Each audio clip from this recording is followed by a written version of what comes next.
So we are now on the last part or the part 3 of our discussion of murder. That is your Article 248 of the Revised Penal Code. So we're done with treachery. And if you are new to my channel, just go to the playlist. Nandun lahat ang mga videos para hindi kayo malito. So here, what we are going to discuss are the remaining qualifying circumstances. And we start with number 2, that is your in consideration of a price, reward, or promise. So ano ang mga kailangan tandaan sa in consideration of a price, reward, or promise? First is, this aggravating circumstance presupposes that there are 2 or more offenders. What do I mean by that? Because here there is a principal by direct participation and also a principal by inducement. Sino si principal by direct participation? He is the person who received the price or reward, or who accepted the promise, and who would not have killed were it not for that price, reward, or promise. So, he is your principal by direct participation. How about si principal by inducement? He is the person who gave the price or reward, or the person who made the promise. Next, the price, reward, or promise must be for the purpose of inducing another to perform the deed.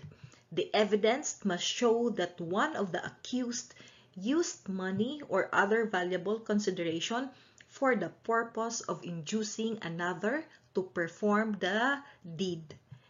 If without previous promise, if the money or the valuable consideration was given voluntarily after the crime had been committed, and it is only as an expression of his appreciation for the sympathy and aid shown by other accused, then it should not be considered as an aggravating circumstance, or it should not be taken into consideration for the purpose of increasing the penalty.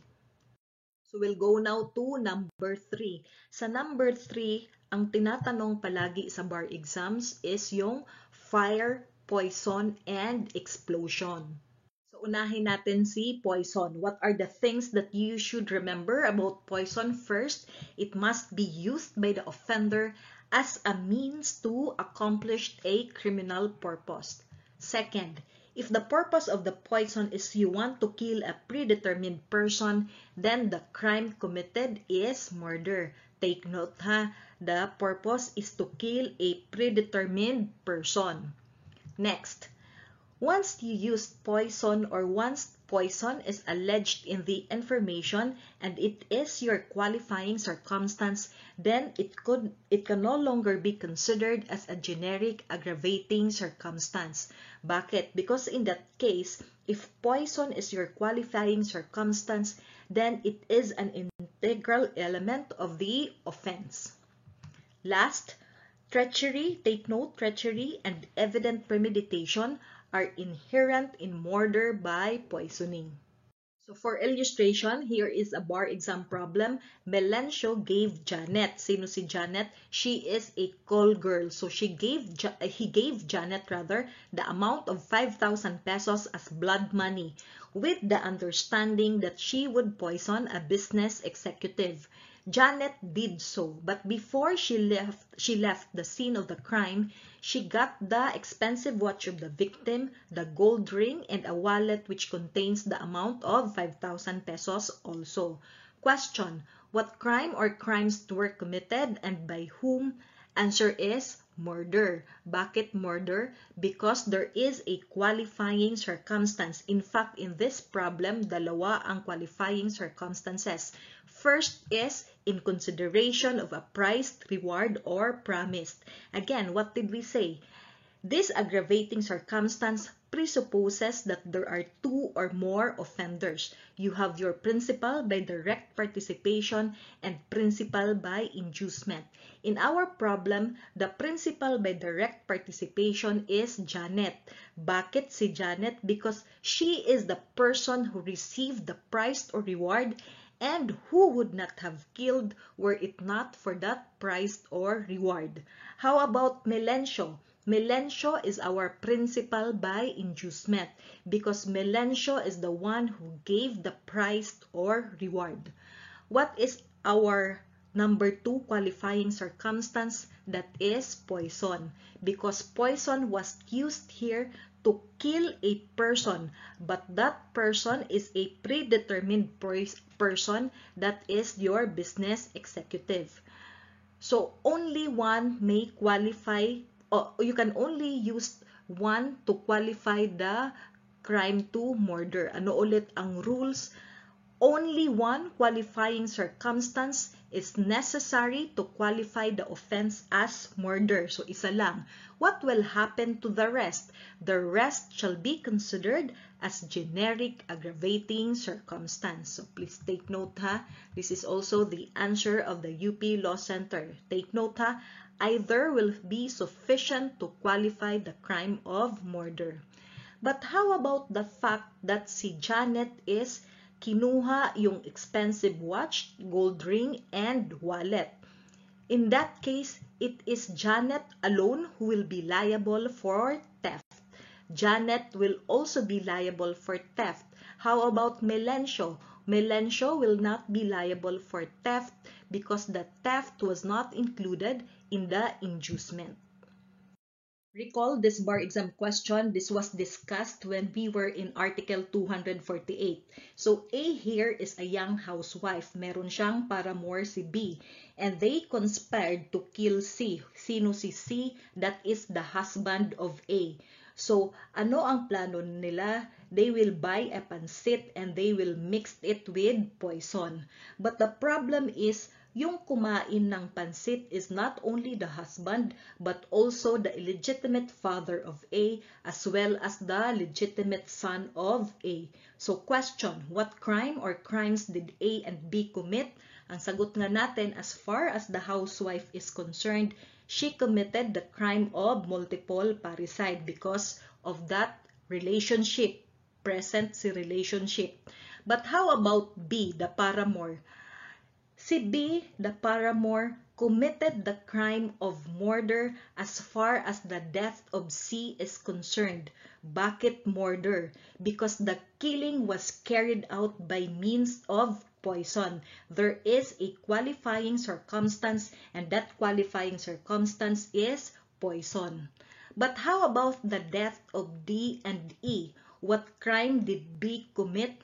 B committed only 2 counts of homicide. Bakit homicide lang, hindi murder? Meron namang poison involved. Because what did we say? For poison to be appreciated as qualifying circumstance, it must be used by the offender or it must be used by B as a means to accomplish his criminal purpose. If the purpose of the poison is to kill a predetermined person, such in our case, the poison is really to kill C, the husband, then the crime committed is murder. If not, only homicide. Nagkataon lang na the father and the son were also there at kumain ng pansit. So let's go to fire. Your fire is also a favorite topic sa bar exams. Pero pag tinatanong yan, nire-relate nila yan sa arson. But for here, let's concentrate on fire as your qualifying circumstance.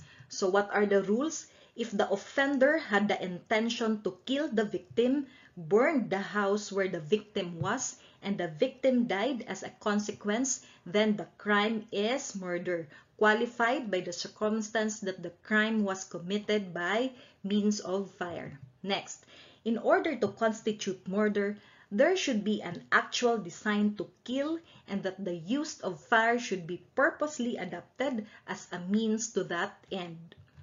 If the purpose of the fire is to kill a predetermined person, then the crime committed is murder. Bar exam question, B here set the house of A on fire by way of revenge against the latter. B, however, is not aware that A was inside. A died because of the fire. But let's suppose that B knew that A was inside. Question, what crime or crimes did B commit? Answer is murder.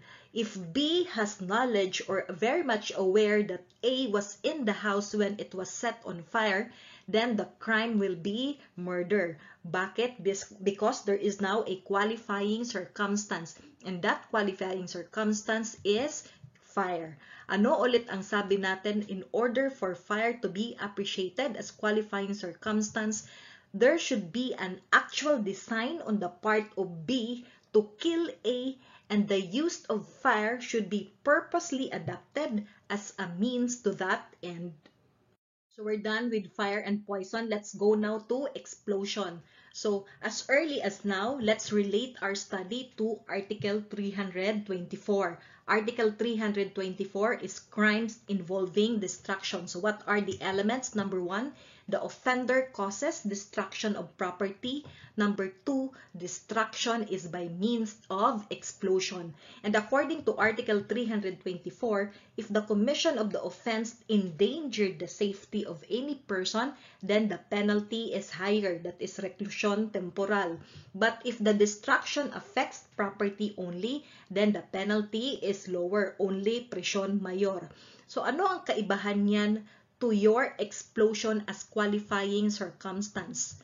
Take note that in explosion as a qualifying circumstance, there must be an intention to kill, and the explosion must be used by the offender to accomplish his criminal purpose. So in that case, if there is that intention to kill and the explosion is used by the offender to accomplish his criminal purpose and the victim dies as a consequence thereof, then the crime committed is murder.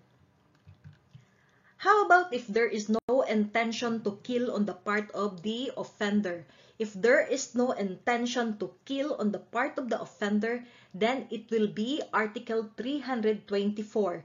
But take note that the penalty will be higher.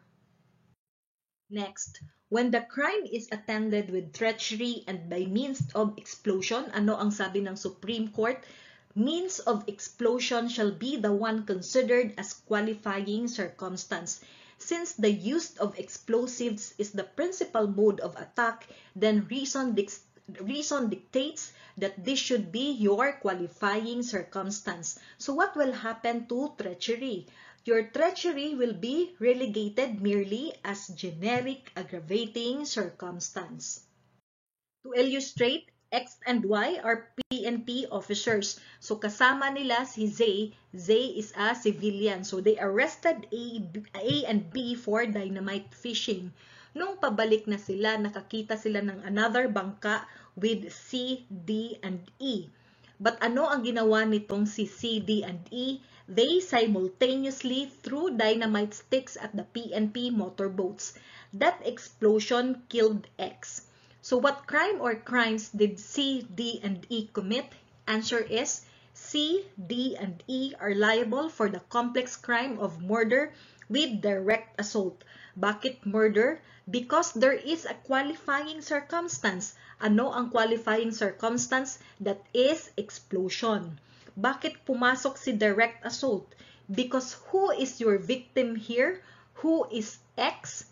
X is a police officer. Sabi ko nga sa inyo, pag meron kayong nakitang problem at dun sa facts, the personalities involved are police officers or public officers, dapat maging alerto na kasi baka pwedeng pumasok si direct assault.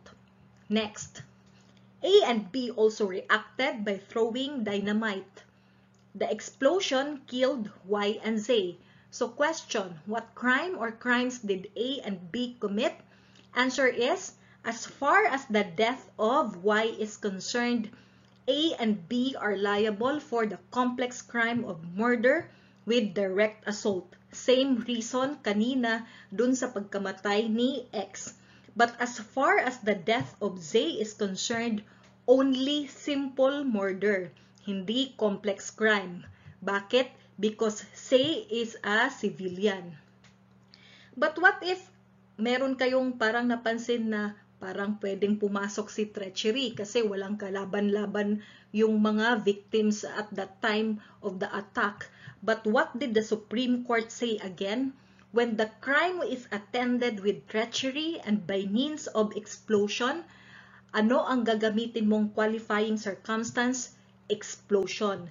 Since the use of explosives is the principal mode of attack, therefore, reason dictates that explosion is your qualifying circumstance. What will happen to the treachery? The treachery will be relegated merely as your generic aggravating circumstance. So we're done with number 2 and number 3. Sa number 4 naman tayo. On occasion of an earthquake, eruption of a volcano, destructive cyclone, epidemic, or other public calamity. So wala namang masyadong tinatanong dyan sa bar exams. Number 5, with evident premeditation. So what is the meaning of evident premeditation? It simply means that there is a deliberate planning of the action before executing it. And what are the requisites? For this evident premeditation to be considered as your qualifying circumstance, dapat the prosecution must be able to prove, number 1, the time when the offender determined to commit the crime.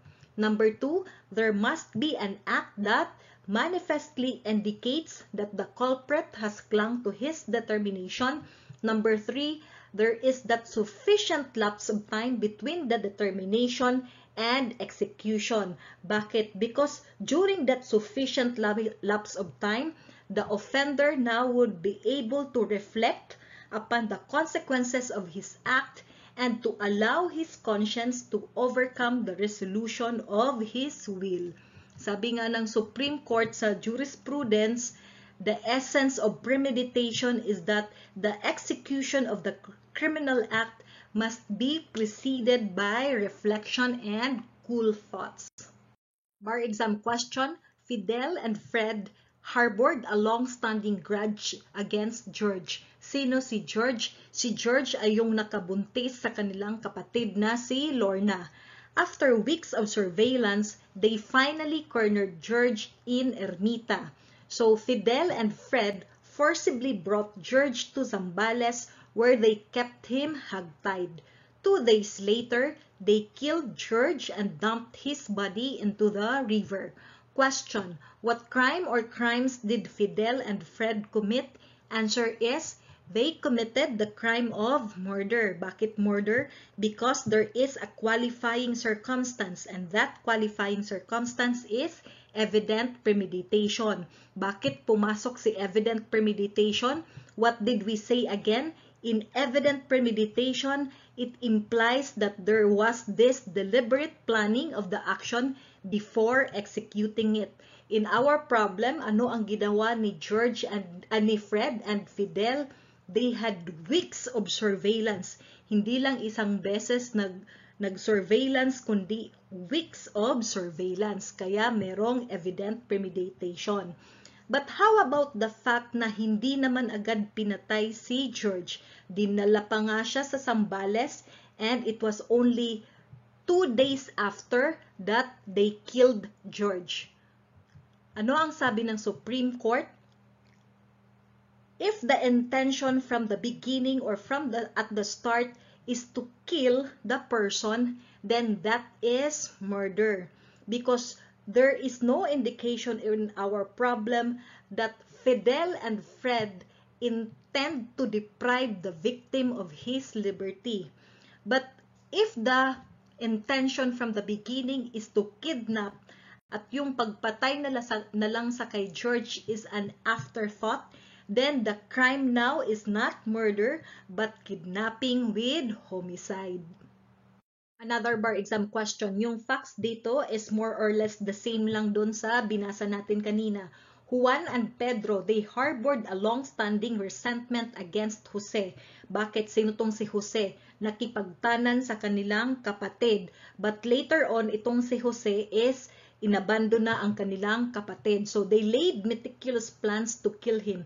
After weeks of waiting, their chance came when late one night they cornered Jose in Makati.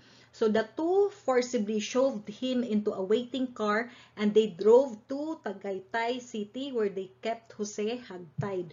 2 days later, they killed Jose and dumped his body into ravine.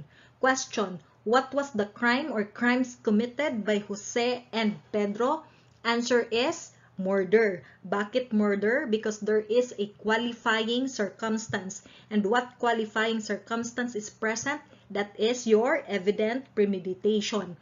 Evident premeditation is present because sabi nga sa problem, delayed meticulous plans to kill him, and they were waiting for weeks. Again let's recall what are the requisites of evident premeditation. Number 1, the time when the offender determined to commit the crime. Number 2, an act that manifestly indicates that the culprit, in our case, that Juan and Pedro, clung to their determination. Number 3, a sufficient lapse of time between the determination and execution to allow the offenders to reflect upon the consequences of their acts and to allow their conscience to overcome the resolution of their will. How about the fact that there was this detention for 2 days? Jose was detained for 2 days before he was killed. Ano ang sabi natin? That is merely incidental. So, tapos na tayo from number 1 to 5. Let's go now to number 6. So, cruelty. There is cruelty when the accused or the culprit enjoys and delights in making his victim suffer slowly and gradually, causing that victim unnecessary physical pain in the consummation of the criminal act. Sabi ng Supreme Court sa jurisprudence, plurality of wounds alone does not show cruelty. Bakit? Because bago ma-inflict yung fatal wound, kung meron mang ibang wound, there are other wounds. Dapat merong ebidensya that those other wounds were inflicted to prolong the suffering of the victim. You cannot conclude, therefore, that even if there is a plurality of wounds, cruelty is present. Cruelty cannot be presumed. So how about outraging and scoffing? Take note that outraging or scoffing are not included in Article 14. Makikita nyo lang to sa Article 248. So what is outraging? It means that you are going to commit an extremely vicious or deeply insulting act. Example, the act of an accused in having anal intercourse with a woman after killing her. Next, scoffing. It means to jeer and implies a showing of irreverence. Yung tatawa-tawa ka pero nagmamak ka pala. Example, when the intestines of the dead were removed and hung around the neck of the brother of the victim as a necklace, and the lungs and liver were described as pulutan according to the Supreme Court, that is scoffing. So, bar exam question, a case of murder was filed against MN for killing XY solely on the basis of a finding that XY suffered or sustained more than 200 stab wounds. But out of the 200 stab wounds, only 3 were fatal. Discuss the propriety of the charge filed against MN. So, what did we say? If you are going to file a case for murder, make sure that there is a qualifying circumstance. And that qualifying circumstance must be alleged in the information and take note, proven beyond reasonable doubt during the trial to be appreciated as such. Ano ang sinasabi ng Supreme Court? Plurality of wounds alone does not show cruelty. It does not show cruelty because cruelty cannot be presumed.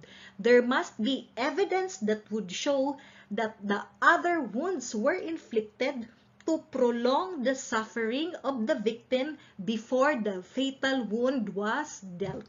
This is the reason why the charge for murder against MN is not tenable. Dinagdagan pa ng answer ng UP Law Center. Scoffing or outraging at the corpse of the victim cannot also be invoked because the facts do not show that the wounds were inflicted when the victim was already dead or in what part of the body were the wounds inflicted.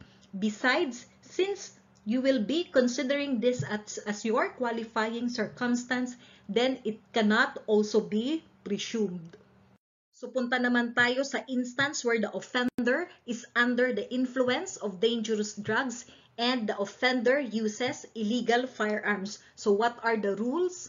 If you read Section 25 of RA 9165, ito yung Dangerous Drugs Act, you will read there that if there is a positive finding for the use of dangerous drugs, then that shall be considered as your qualifying aggravating circumstance in the commission of a crime by an offender. Take note ha, a positive finding for the use of dangerous drugs shall be a qualifying aggravating circumstance in the commission of a crime by an offender.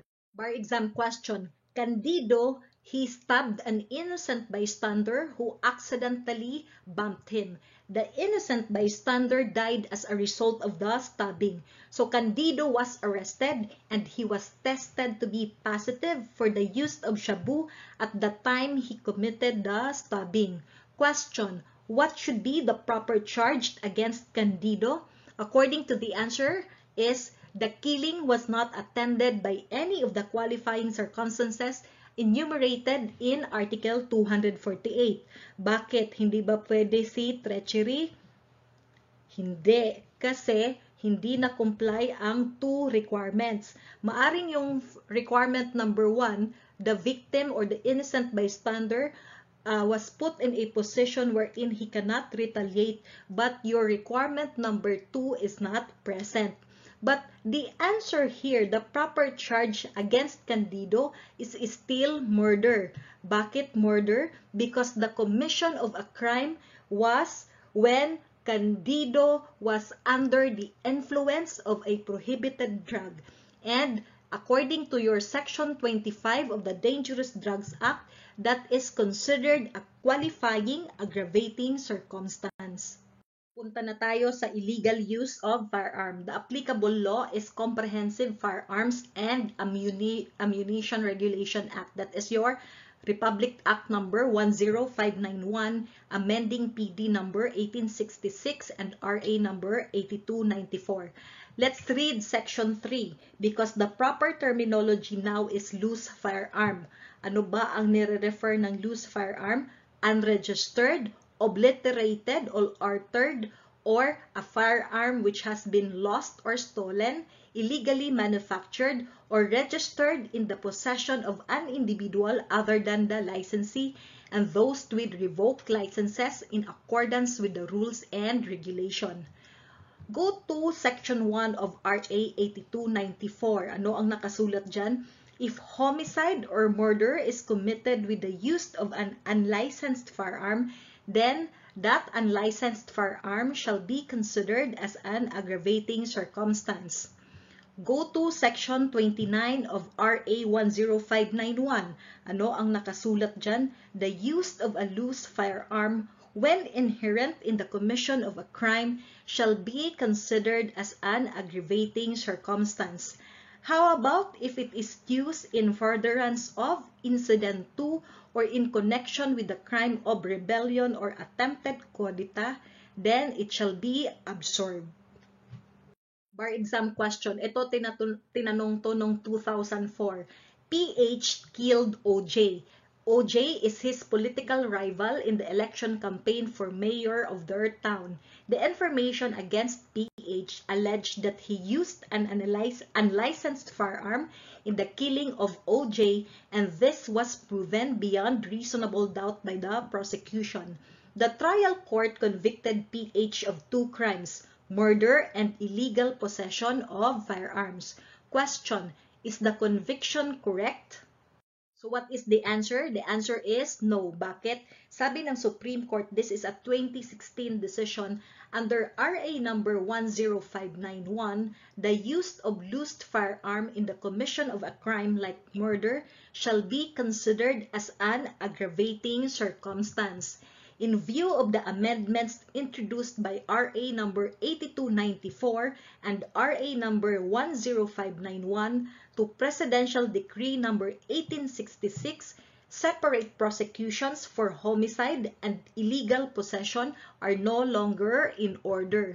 Instead, the illegal possession of firearm is merely to be taken as an aggravating circumstance in the crime of murder.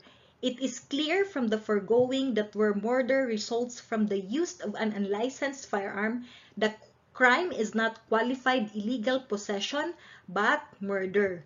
In such a case, the use of the unlicensed firearm is not considered now as a separate crime but shall be appreciated as a mere aggravating circumstance. The intention of Congress is to treat the offense of illegal possession of firearm and the commission of homicide or murder with the use of unlicensed firearm as a single offense.